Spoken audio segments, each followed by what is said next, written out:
Hello, my dear friends. How are you doing? Hope you are having an amazing day and not having to deal with drama. Ready for new stories I have for you today? Let's go to the first one. And don't forget to listen to the end of the story, guys, to hear my insights. Enjoy the stories. And don't forget to like and subscribe. And of course, don't forget to leave a comment. 2 years ago, my sister made it very clear to me where I stood in her life. And now, she's shocked that I'm not falling over myself to help her. I'm 34. My sister Megan is 31. We've never been the inseparable best friend type of sisters, but we were close enough. Family holidays together, phone calls every week, showing up for birthdays. I thought we had a mutual understanding that, no matter our differences, family comes first. Then I met my husband, Alex. We've been married for 5 years now. He's smart, kind, and one of the most resilient people I've ever met. He's also been through hell. About 7 years ago, before I met him, Alex was caught up in a very public political scandal. It was all over the news, front-page headlines, endless TV coverage, people gossiping in grocery store lines. I'm not going to rehash every detail, but suffice it to say he was accused of corruption and abuse of office. It was messy, loud, and ugly. He maintained his innocence from the start, but public opinion didn't care. People love a scandal. After a grueling 2-year legal battle, he was acquitted on all charges. The court cleared him completely. But by then, the damage was done. His reputation was shredded, his career derailed, and his name became one of those you could drop into conversation and immediately get a reaction. Even now, there are people who only remember the accusations, not the verdict. When I started dating Alex, I knew about his past. I did my own research, read court documents, watched old interviews. I knew he'd been unfairly dragged through the mud. I made my own judgment and decided his integrity mattered more than public gossip. My family was mixed about it. My parents were wary at first, but warmed up to him when they saw how he treated me. Megan, on the other hand, was polite but distant, and sometimes a little too quiet when Alex's name came up. Fast forward to Megan's engagement. She was over the moon, planning a lavish wedding with her fiancé, Ethan. Ethan's family is old money. Country club memberships, charity galas, the whole "we care deeply about appearances" crowd. Megan was obsessed with impressing them. I noticed that during wedding planning, she kept talking about how she wanted everything perfect and how she didn't want any drama on her big day. 3 months before the wedding, Megan asked me to meet her for lunch. I thought it was just sister time. Instead, she blindsided me. She said, "I'm sorry, but I can't have Alex at the wedding." At first, I thought she meant he couldn't be in the bridal party or something. But no, she meant he wasn't invited. When I asked why, she hemmed and hawed before blurting out, "Because of who he is." Ethan's parents, they're very particular. They wouldn't understand his history. I reminded her that Alex had been acquitted. She shrugged and said, "That doesn't matter to people like them. They'd see him and think of the scandal, and I can't have that at my wedding. I'm sorry, but this day is about me, and I need everything to be perfect." I asked if she seriously expected me to come without my husband. She said, "I'd love for you to be there, but I understand if you can't without him." Translation: You're invited, but only if you ditch your husband for the day. I told her no. If my husband wasn't welcome, neither was I. She said she was disappointed in me and that she thought I'd understand. I left that lunch in tears, and when I told Alex, he just shook his head and said, "I'm sorry she's doing this to you." The wedding came and went without me. I went no contact with Megan after that. I couldn't stomach talking to someone who would publicly humiliate my husband, and, by extension, me, just to look good for her in-laws. My parents tried to mediate at first, but eventually they dropped it, saying they didn't want to get in the middle. Fast forward 2 years. Last month there was a knock on my door. I opened it to find Megan standing there. She looked different, tired, thinner, eyes red like she'd been crying. She asked if we could talk. Against my better judgment, I let her in. She told me that she and Ethan had been trying for a baby for over a year with no success. They'd done tests, and it turned out she had a very low egg reserve and poor egg quality. Ethan's sperm was fine. The issue was entirely on her side. She'd been advised that her best chance at having a biological child was using a donor egg. Then she looked me dead in the eyes and said, "I want your eggs." I actually laughed at first because it sounded so absurd. But she was serious. She said I was the obvious choice because we share DNA, so the baby would still look like her and fit with Ethan's family. She tried to spin it as some beautiful sisterly gift I could give her, a way to mend our relationship. I just stared at her for a long moment and then asked, "You want my eggs? After you uninvited my husband from your wedding because you were embarrassed by him? After you chose appearances over your own sister?" She said, "That was different. That was one day. This is my future." I laughed again, this time bitterly, and said, "No, absolutely not." She looked stunned, like she hadn't even considered that I might say no. Then she started crying, saying I was robbing her of motherhood. She said, "You're the only one who can do this for me." I told her I wasn't the only one. There are plenty of donors out there. But I wasn't going to put my body through an invasive medical process for someone who treated me and my family like garbage. She accused me of holding a grudge and punishing her for a mistake. I told her that actions have consequences, and the consequence of treating me and my husband like dirt is that you don't get to ask for my help later. She stormed out. Cue the phone calls from my parents. My mom said I was being spiteful and heartless. My dad said, "She's your sister. Family helps family." I reminded them that Megan had no problem excluding family when it suited her, and that I have every right to decide who I'm willing to go through something like egg retrieval for. Now my parents are giving me the cold shoulder, telling relatives that I'm denying Megan her chance at motherhood. A couple of cousins have messaged me saying they can't believe I'd be so cruel over a wedding. But the friends who know the full story, including what Alex went through, are firmly on my side. Part of me wonders if I'm being too harsh. Egg donation is a big ask, but I know infertility is devastating. Another part of me can't get past the image of Megan 2 years ago, telling me my husband wasn't good enough to sit in a chair at her wedding. So, Reddit, am I the a-hole for refusing to give my sister my eggs after she uninvited me from her wedding because she was embarrassed by my husband's past? Not the a-hole. OP's sister made a crystal clear choice 2 years ago. She valued her image with her shallow in-laws over her relationship with OP and OP's husband. She humiliated OP both publicly, tossed her aside like she were nothing, and now thinks she can waltz back in when she needs something as deeply personal and invasive and personal as OP's eggs. This isn't asking to borrow a dress. This is asking OP to undergo a medical procedure for her benefit. She burned the bridge, bulldozed it, and set the rubble on fire. She doesn't get to be surprised when there's no way to cross back over. And now let's hear community's opinion. It blows my mind that your parents are framing this as you robbing her of motherhood, when she literally robbed you of standing beside your own husband at a family wedding because she cared more about looking good in front of strangers. Egg donation isn't a small favor. It's invasive, emotional, and a lifelong tie. The fact that she even asked after what she did shows how entitled she is. She wasn't thinking about family helps family when she cut you out. She only plays that card now that she wants something from you. Not the a-hole. The audacity here is staggering. Your sister has proven that your husband's character and your dignity mean nothing to her if they conflict with her need to impress people. Now she's trying to guilt you into handing over part of your body like it's her right because you're related. She had 2 years to apologize and rebuild trust, but she only showed up when she wanted your eggs. That's not reconciliation, that's opportunism. She can go to a clinic like everyone else.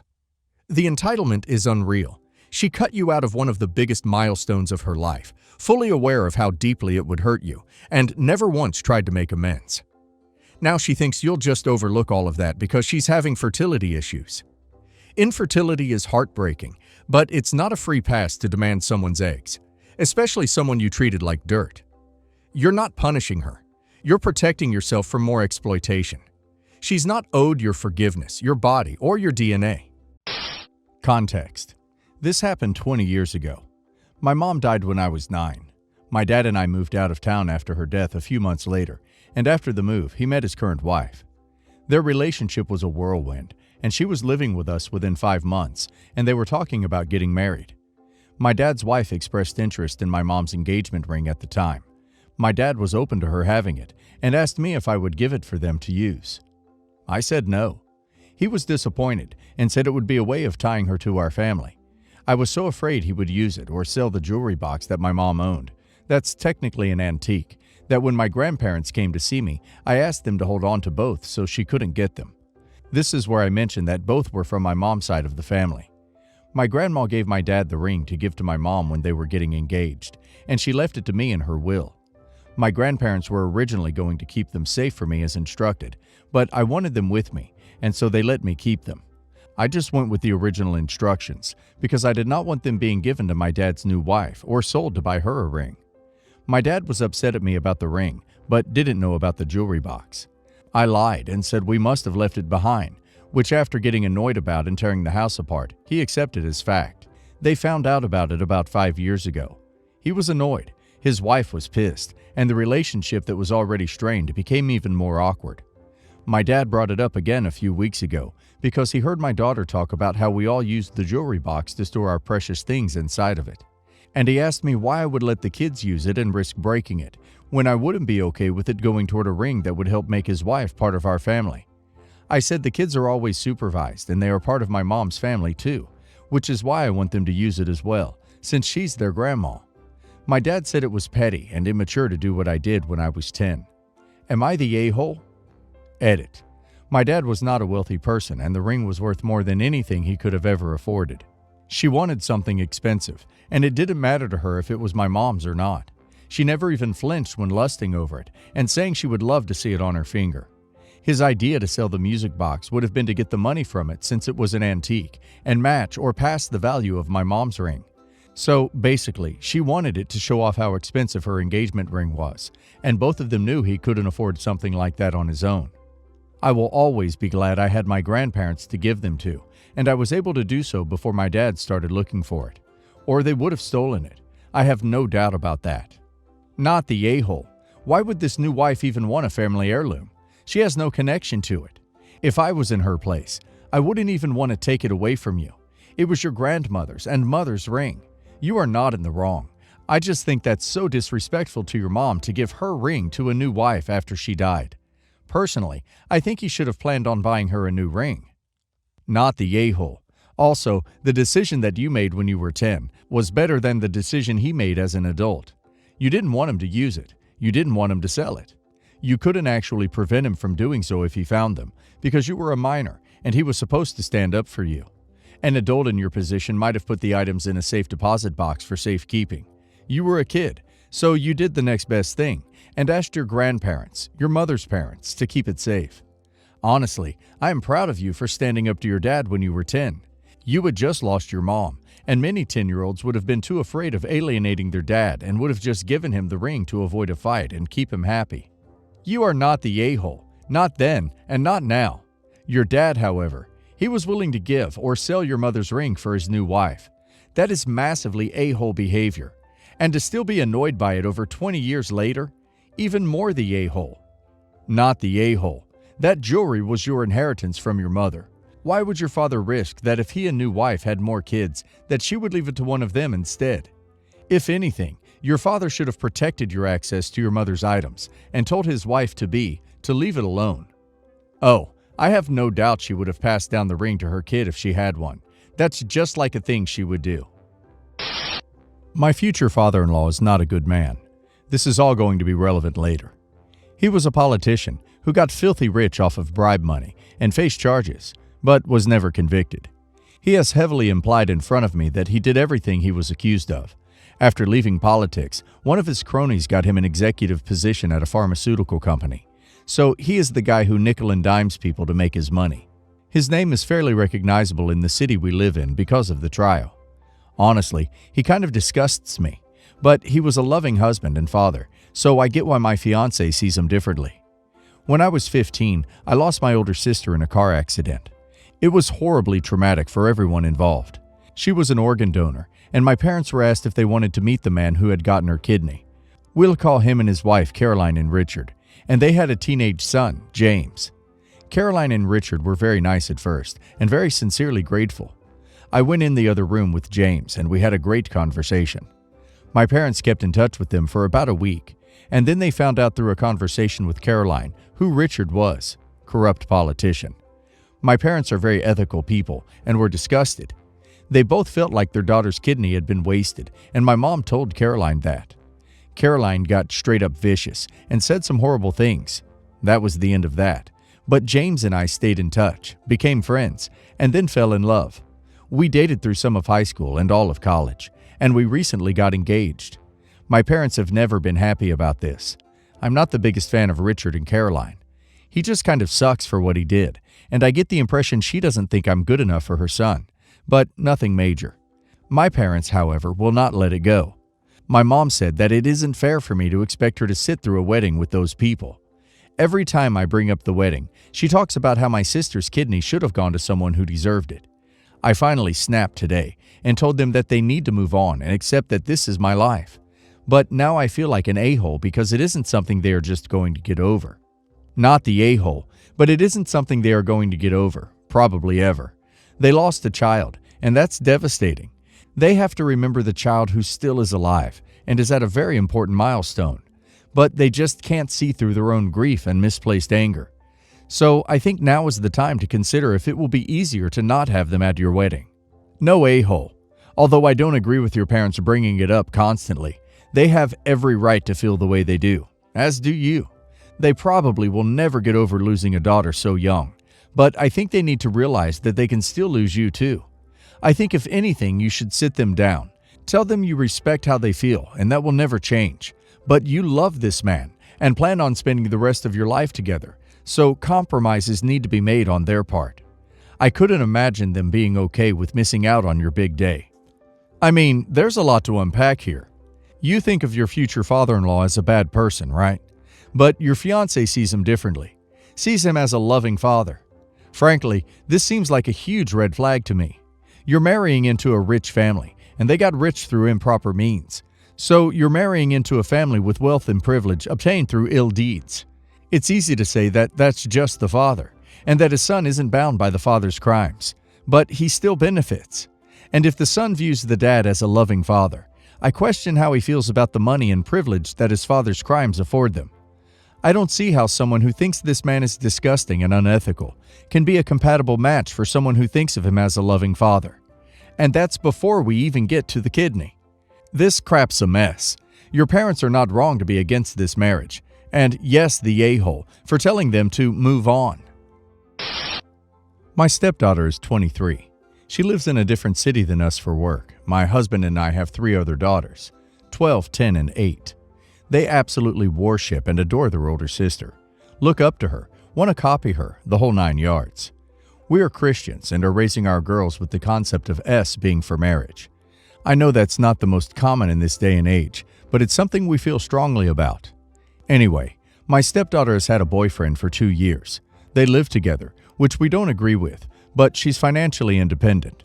For the last 2 years, every time she comes to visit, they stay in a hotel 25 minutes away. It's the closest one, because we don't allow them to share a room here. There would be enough beds. He could take the spare room, and she could bunk in a queen bed with any of her sisters. 2 years ago, it wasn't a big deal, but now my girls have put together why she won't stay here. The youngest even said she'll do the same when she's her age, which I was pretty upset by. 2 weeks ago, she was supposed to come to celebrate the 2 September birthdays of her sisters. I asked if she could stay at our house because her sisters have been noticing she won't.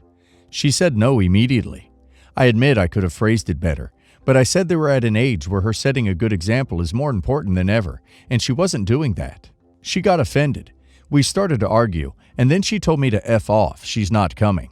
She didn't come, which her sisters were upset by since we had said she would.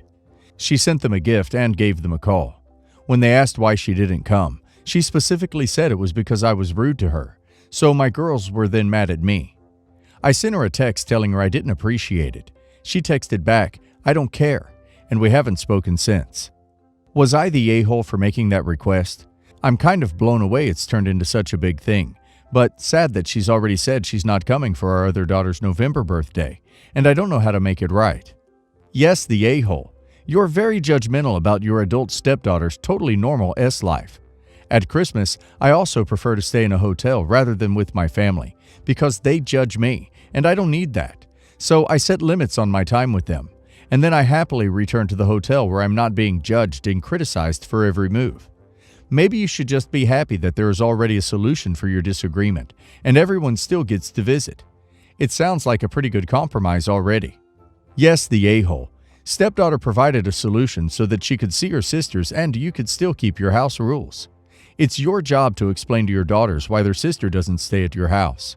Also, was your stepdaughter supposed to lie when her sisters asked why she didn't come?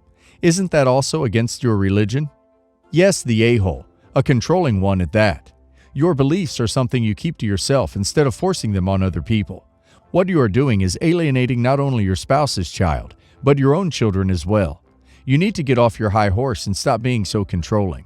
She's a grown woman who can do what she wants, and you are clearly not setting a good example for loving other people for who they are. Today, I went with my brother, I'll call him Sam, to visit his wife, I'll call her Amanda, in prison. Why she's in there is a long story. Basically, Sam and Amanda are very different people. He's quite a simple man. He's got an okay job, welder, which he enjoys and isn't particularly ambitious. He enjoys just having fun with his family. They have a 4-year-old daughter, Lexi. He's practically a giant child himself and loves just running around and being silly and making Lexi laugh. He's a hopeless romantic who doesn't care what kind of life he lives so long as it's with Amanda and Lexi. Amanda is the total opposite. She's a very ambitious and competitive person. She works at a senior executive role at a big company and loves it. She loves the finer things in life. She's got a huge collection of gorgeous clothes, shoes, bags, etc., and always dresses beautifully. Opposites attract in their case, but it's good because they've always brought out the best and stopped the worst in each other. She stops him from treating everything as fun in games and reminds him to have some ambitions like fitness, etc. He stops her from getting too ambitious and competitive and gives her a lot of support with work stress. I won't say exactly what Amanda did to get sent to prison.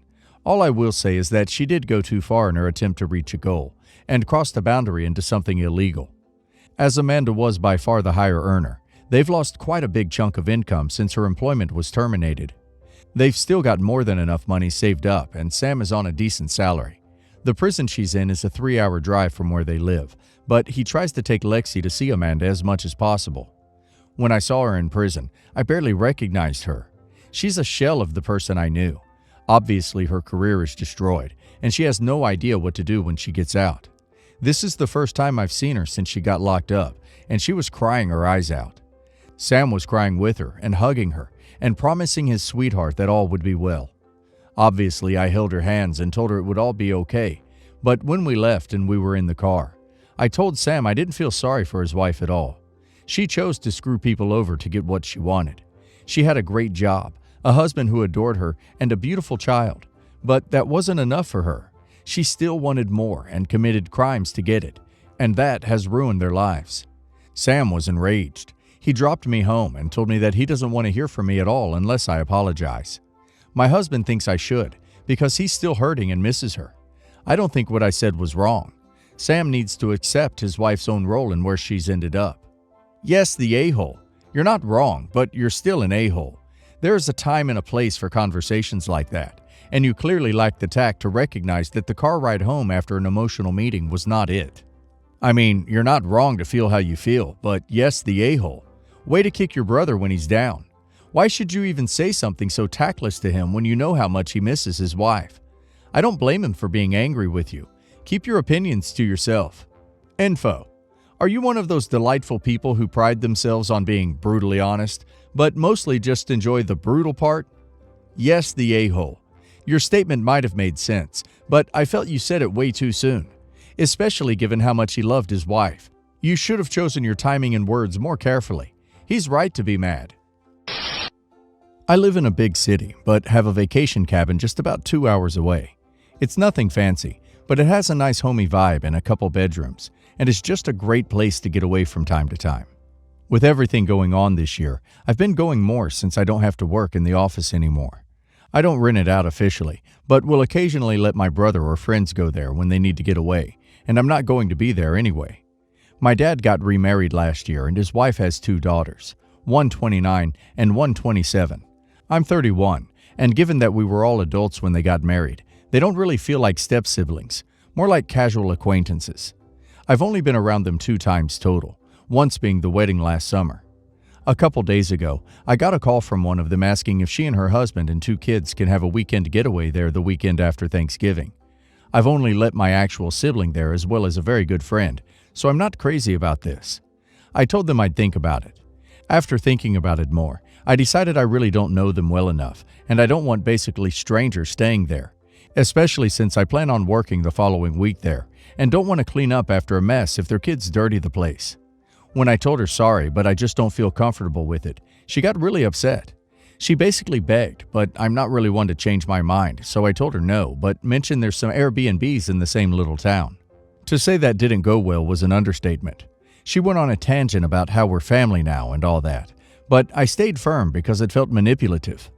My dad called me later and said I was being a jerk about it, but my brother was on my side. He agrees they're basically strangers and said he didn't blame me for not wanting people I don't know there. Not the a-hole. Could have been the Pope who asked. Doesn't matter. It's your property. You don't have to give access to anyone if you don't want to. They sure as hell are not entitled to crap because their mom married your dad. They can rent a cabin or get a hotel like the random tourists they are. Not the a-hole. You said it respectfully and kindly. It is your place and your choice. You don't know how they would treat the place. My question is, how well do you know them? I'm assuming not very well because you said they are basically strangers. Yeah, I met them the weekend of the wedding and on one other occasion.